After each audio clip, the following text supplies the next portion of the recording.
This is like having my teeth pulled. That wasn't funny. Speechless. Not really. What do you want to know? Have you decided what you wanted to have here, ma'am? The usual. Of course. I'm a I thought you put ketchup on it. person. Oh, Michael, No you ketchup, will be please. missed. That's a tomato. Shall I serve? Only she can make this look Just classy. my top 3 guilty pleasures. Madam? McDonald's burger, Costco hot dog, tacos from Taco Bell. Don't tell Whitney I ate a hamburger. He's the first person I'm going to tell when I get home. Oh, no. That is so Michael. Michael is a little gossip, and he probably did run off and tell Whitney as soon as they got back. Building a relationship with Michael was really special because it took a while for me to feel comfortable like in his role because like, you know, I had never been around like someone in a butler position, so I always felt guilty like him bringing me stuff, and then I got to learn about his life, and but yeah, he always had shade to throw, and we deserved it most of the time. But as the years went on, we got to know each other better, which was really sweet. Look, Miss Pat can be as, you know, elevated as anyone that I've ever met, and she can also eat McDonald's in her roles in the parking lot of McDonald's. I think it's very funny that it's like her definition of like slumming it. But I love that part about her. Like, she's the most classy, but she can get down with, you know, people like me. My guilty pleasure is 100% a McDonald's cheeseburger, although I do add the tomato. Mac and cheese, Velveeta shells and cheese specifically. Zaxby's, Taco Bell, Popeyes. I like pizza, of course. Papa John's in particular. I also love fast food. Chick-fil-A, love ya. I mean, I do have to say, and late night Taco Bell is one of them. I can't help it, but sometimes just like order 3 cheese gordita crunches. I would say blue crabs and a great steak and cheese. Any cheese. I love all cheese. You need to wake up and do You could do so much more than you already know that. I'm an adult. I think I was studying for the bar at this She time. was so You sit spicy with home him. and you sew and you pretend owned a to house. do things. What's wrong with my sewing? Poor baby. What is this? This is the start of the change for Craig. Why would she talk to him like that?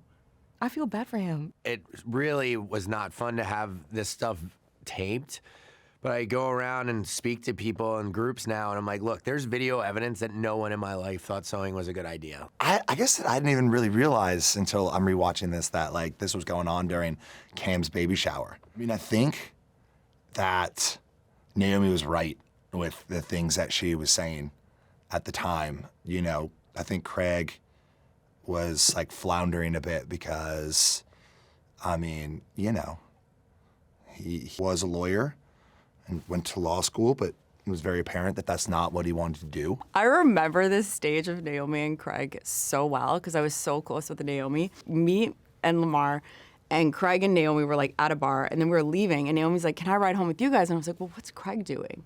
And she goes, "He wants to ride around on his bicycle and find Pokemons." And I was like, what? Where's the bicycle? And she's like, oh, he has a friend and he likes to ride around at night and find Pokemons on his bicycle. And I was like, at 2 a.m.? Like, he's not coming home?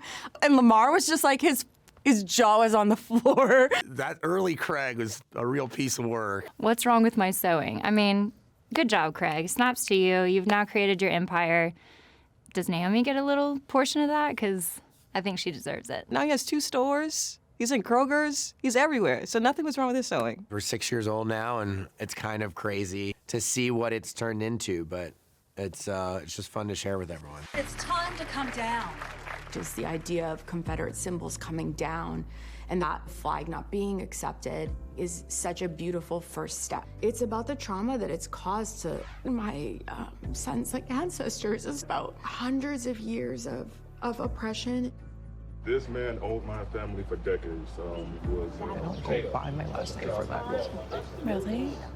I didn't know that. You know, I don't think I ever watched this back. I don't think this is my first time seeing like this clip of like Leva, like, you know, doing her confessionals. I don't think I ever watched this back. I think it was too hard. It's still too hard because, like, I got to go back home to that. And they still exist even if the monument's not there, you know? It's hard because you show things like that on the show and then people say, well, we don't watch reality TV for that. We watch reality TV for it. I want to escape. Well, babe, like, this is reality. Like, what are we supposed to tell you? So, yeah, I do wish more of it was shown on the show. But, you know, there's a way to go about it, and maybe someday soon we'll figure it out. I think it's cool that our show was willing to, you know, showcase that because it was something that meant so much to Leva and to Venita, which, if I'm being totally honest, did not, like, I must have missed that. Where, you know, Venita said, you know, that's why I don't go by my last name. That, like, I must have missed that. I remember watching this and going, wow, it just was so much more eye-opening to see how you just don't really realize that a symbolism of a statue, what the depth of that can mean to other people.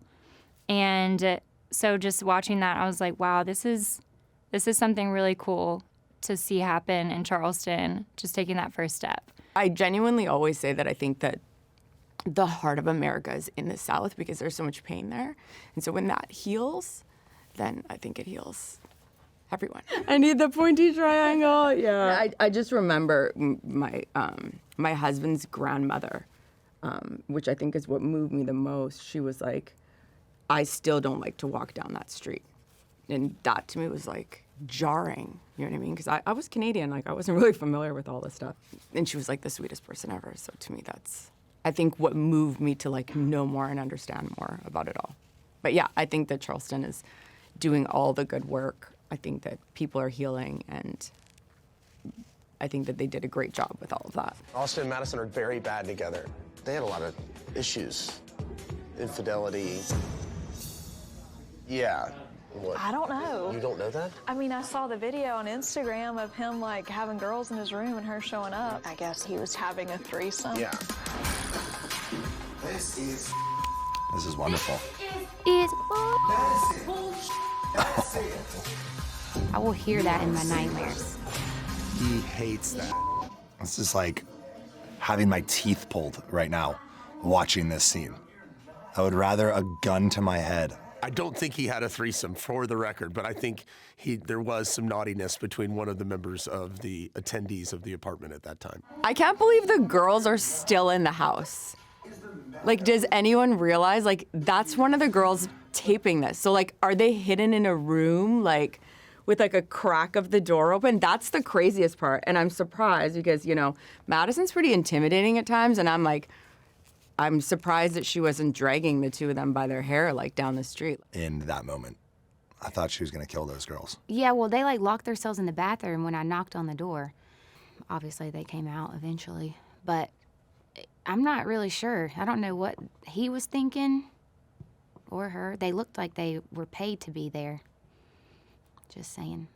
I wanted to auction off those underwear. We had a fundraiser, and I was like, Austen, can we auction off the underwear in the Madison video? We didn't get to, but I thought that would have been hilarious. That needs to go in the Andy Hall of Fame. Just interesting that it affected him so hard. I wish he had more thicker skin sometimes. We've done 10 seasons now. Big deal. You got caught with two girls? Like, awesome. You know, that's how I see it. Yeah, it was great for TV, though. You can't have boundaries with what you film or we would never be, you know, in our 10th season. You have to be authentically yourself because everyone watching can tell when you're keeping something from them. And it eventually will come out anyway. Be very careful out there, guys. I don't know. You never know who's recording. If there was a rumor about me and Shep going around and then all of a sudden headlines broke that he and I were a thing, I would find you and be like, hey, I know this is going on, but no, let's go to the f***ing pool with Austen. It was actually with Madison, so. I hate you and Austen, but I hate even more that, like, why was I sitting in the corner like that? F***ing broken. Like, Jamaica. I don't know how to be your friend anymore. What a fun dinner. Not Madison eating it What a up. fun dinner that was. So I hate you for that. Speechless. Not really. What do you want to know? Our friends are terrible. They just all sit there and watch. Like, I'm dying. They're all just, like, watching. That wasn't funny. That sucked, man, because as much as I was hurt by Austen and Taylor's whatever happened, It's just so hard to see Taylor so hurt because I care so deeply about her. So very tough to watch. The thing about that in particular, right, when she's like, and headlines are breaking, right? I was very shocked by that because the news was not new, right?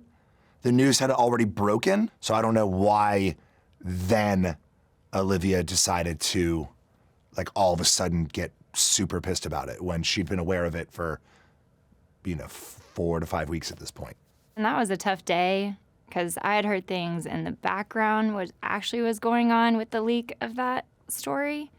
That's why there wasn't any going to go reach out and find her, because I had heard that it was coming from someone on her side. I thought they were gonna have a couple talks. One might have got a little heated and it'd blow over. But this, that was the whole trip. We heard that the whole time. Every single day you wake up, you slept with this person, you did that.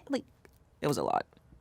I still have nightmares. These trips are volatile at their very core. Almost like an episode of Big Brother or something. It's the cameras are there all the time, and then just add sunshine and alcohol and see what happens. Watch the fireworks. I thought the anger levels should be way higher than they were. I thought everyone was a little complacent with the fact that someone's best friend had just slept with their, the girl that they were in love with. The whole situation is, mind-boggling to me. It was a very Vanderpump-esque happening, early Vanderpump rules. And, if you remember, Stassi punched Kristen in the face, and I think Tom punched Jack. So, I was very surprised at how actually civil it was. I've given her her space, and I allowed her to, if she wanted to, reach out. And she has. So I think we're good, and I'm happy to see her happy. I'm happy to see her in a new relationship, and she's got other things going on. So it's good to see her in a better place. I think that we're okay. That's awesome. Perfect pose. Simba. Yes, Simba. That's awesome. Oh, I don't think I've seen this. That dog is so thick now. Wow, Shep looks cute in this. What's up, guys? Craig. This is hilarious. Hey, Craig. Hey, Craig. What's up? Hey, buddy. Dude, he is so tiny. That's our wedding picture. Just both looking down at our child. My two dads. Great story about naming my dog after Craig. When I was little, my dad was a lawyer, and one of his clients was this big farmer about an hour away. And he named one of his mules after my dad. And we, as the kids, were so tickled by that. And we loved the fact that our dad was named after a mule, or a mule was named after our dad. And so that stuck with me. I was like, if I get a chance to name an animal after someone, at the end of the day, it's an honor. I really believe that. I think it's an honor. But the problem is that little Craig just runs and runs and runs, and Shep just screams his name and chases him. And so a lot of times I have to hear my name screamed by Shep over and over and over. Craig does not like four-leg Craig. It's probably because, Shep is always like, Craig, Craig. He's yelling his name in a guttural kind of voice. And so two-leg Craig gets annoyed by it. Because we don't know who's being talked to. It's like Craig, and then the dog comes running, and then you say Craig, and then Craig walks in the room. They're like, which one? It's too much. Getting little Craig gave Shep a sense of responsibility and a reason to come home, which was good. And I think a domesticated Shep is a happier Shep. Here's the moment when I was like, oh, this is weird. When little Craig had gotten overheated or something last year or the year before, and he had to go to the vet, and Shep sent a mass text to all of us, and he was so concerned, and he was like, pray for him, and he was giving us updates, and he adores that dog, and he was so distressed. Even when he would talk about it, you could tell he was emotional. He changed my life, absolutely, to the better. What's up? Hudson. Oh no, he crashed. Are you okay? Are you hurt? Oh, what? Who bit you? Just a kid. No. Okay, calm down. I mean, when I tell you Did y'all get in a fight? Oh getting my hot in God, here, Hudson. if you see red coming up my neck, I will. I'll tear him up. literally. Let's wipe him off. I hate they didn't show you that I went over to the house. Yeah, Or did the That parent part was grab him good. off? I feel like I'm pretty bad at a lot of things, but I'm really good at being a mom. It just comes natural. She is a really good mom. And her and friggin' Hudson are thick as thieves. She is a kick-ass mom. And I've always said that. I said there's two Madisons, and there's one that you don't want to mess around with, and then you see the mom Madison, and you're like, wow, she gets it, and she holds her composure. She said, you want me to kick his ass? And then waits till he leaves to be able to break down. And that takes some strength, too, so I commend her for that. But I remember her telling me about this story. She said she went over to the neighbor's house, knocked on the door, and they weren't answering, so she went up into the doorbell, and she goes, it's me, Madison LeCroy, and your son bit my child, and I'm ready to talk when you are. Yeah, we'll fight the parents. We gotta fight somebody. Did you see his legs were like bruised up, his ankles were cut up? Like, that's intense. I mean, I'm really not soft unless it deals with my son or my husband, really. Craig! Oh, Craig. Oh my you God. bastard. Oh my God. Oh my God. Craig, do you know how much that sofa cost? That was $45,000. Oh my God. I'm sorry. That's just a And day it's like my at face there, Selling it's Down like disgust. I'm usually a. You don't wipe, you blot. I thought you were Listen to more Shep's minute. bitterness Let come me out get in some every stuff. frickin' turn. I would love to know how much that was to get those stains out, honestly. But the best part of that night is fast forward 10 minutes and they're eating dinner and he breaks the chair. I'm like, Craig, just your liability. Maybe just leave the premises. That was bad. The chair wasn't my fault. I mean, it was built in like the 1700s, but I guess it was my fault. But it was gonna break no matter what. Whitney breaks one this year, the same freaking chair. The couch was bad. I remember coming like to real quick and being like, you messed up pretty bad, Craig. I don't know what's wrong with him. He's not a heavy guy, but for some reason, he's breaking and spilling everything. That was funny as hell. We all like to laugh at each other's, downfalls. No one in my friend circle in Charleston has furniture from this century. I've never broken a chair at my house. He's definitely grown out of this behavior. I kind of wish he would bring a little bit of it back, though. Just a little bit, not too much. We don't need to spill on couches, but we can have a little more fun. We're all evolving, thank God, over the past 10 seasons, and there's no getting around it. And we're stumble and fall and get back up and try to reinvent yourself and be introspective and self-examined. These are the measure of a human in full. They are growing, Craig especially, but I think he secretly loves to still have his silly moments. I think it just comes naturally, honestly. He doesn't mean to, but it just happens. Good for him. Stay silly. She just went 0 to 100.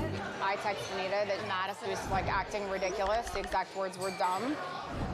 And Madison somehow saw Angry that face. on Venita's phone and she got bigger. That's not my proudest moment in life. After the party, Madison and I get in the car, trying to figure out music. I hand Madison my phone, and she sees the text from Leva come through, and Leva's talking shit about Madison in the text. I was not wrong. But yeah, whew.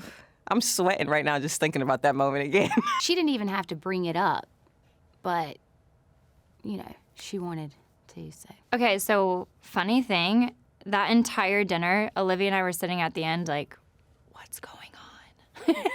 What are they talking about? We had no clue what was happening. So I kind of remember what was going on and the text messages, but I don't remember why she said Madison was dumb. I don't remember any of this because we literally were at the end of the table like, another round of drinks, please? I was mad at how Venita spun it to we were doing music and I snatched the phone out of her hand. Unless I'm sleeping with you, I'm not snatching your phone. We're not doing that.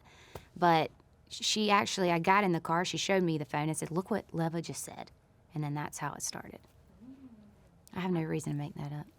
I don't regret things, so, that happened. We're over it. On to the next thing. It's just moved toward just being friends. Thomas, come on. Honey. Is he talking about her being friends? Seriously. Isn't she the mother of your child? I think he broke his mic I'm not right letting before. you do this to our family. I'm at my breaking point, and I'm not gonna let you walk away without Everybody you wants listening Thomas to me. back. Oh my God, Thomas! Stop! Listen to you, screaming and yelling like a 2-year-old. Stop! Don't fight with me. We're done. We're done. No, stop! I haven't seen the episode, but I've seen that one clip, 1,000 times. Yeah, I actually was the hair and makeup artist starting season 2. I'm actually an OG when we think about it. I think I have PTSD from that scene. Gosh, they were really not good for each other. I never saw that episode, but I think I remember the Thomas, stop. What is it with our cast and Madison, Thomas, Taylor? It's like, can we stop yelling people's names in such a weird way? I'll put that in the one slot. Put that in the one slot if it was like a fantasy draft for moments. If you wrote this as a scripted show, you'd be laughed off the planet. I mean, and that's the beauty of Southern Charm. This happened, and I'm not an actor, and I'm not on a set. And none of us are. And it's a testament to Bravo. It's a testament to Whitney, who it was his original vision. And boy, it's been a juggernaut, hasn't it? I mean, I don't think of it that way, but when I see old clips, and one day when I'm old and gray, I'll probably have to rewatch it all. Maybe I'll have a kid or two, and we can watch it and laugh. My rose is definitely going to be showcasing my family, you guys meeting my husband. Unfortunately, it was never shown, but I got to become heavily involved with sponsoring an orphanage in Port-au-Prince in Haiti. My third season, that changed my entire perspective of the world.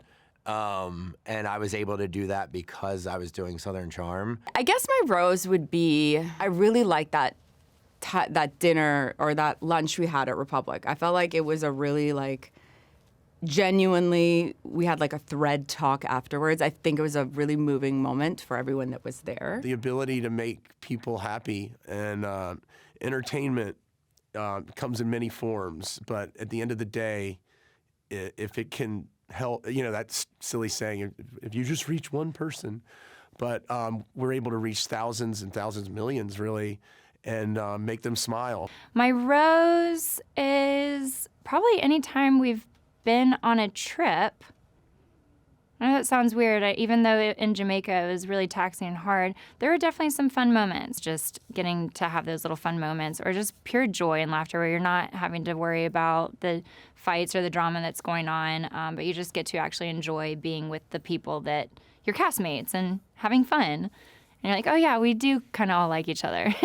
When I was able to talk to Chelsea in my first season and open up to her about my sister's passing, because I got so many messages from so many people who were reaching out to me with their own stories, and I was able to share those with my mom, and it was just really powerful time. And every day I get to hang out with these hooligans is my rose.